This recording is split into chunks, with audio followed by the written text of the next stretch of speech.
Well, when you give your children medicine, are you sure you're giving the right dosage? Doctors say many parents are not, and the consequences can be tragic. As Dr. Peter Ostro reports, the government is trying to make it easier to understand certain medicine labels.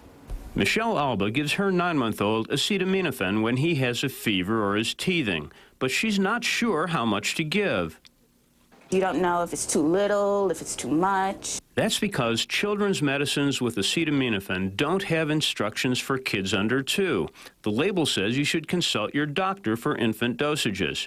The medicines also come in different forms and strengths, including a concentrated liquid for infants. It's easy to be confused.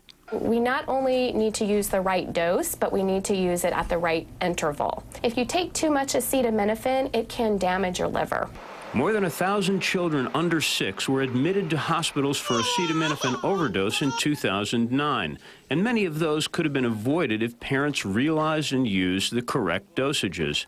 The FDA hearings are aimed at making the instructions clearer. Some of the medications come with droppers or syringes, others come with little cups, and one goal of the FDA is to standardize those.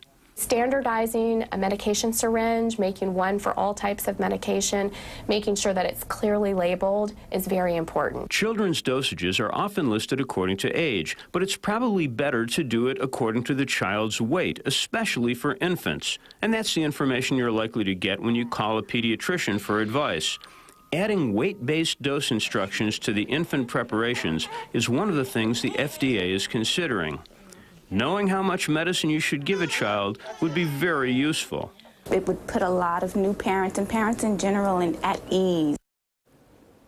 Now, while the FDA is considering how to standardize and improve the dosing instructions, the best way to deal with this is to follow the instructions on the label and use the dosing device that came with whichever preparation you have. You know, children's pain medications are different. Yes, okay? they are. Tylenol and Motrin, for instance, should be given at different intervals. Just follow the label, and if it says call a doctor, then go ahead and call the doctor. The doctor won't mind. I like that idea of a standardized dose, Yes. though. Thanks so much, Doctor.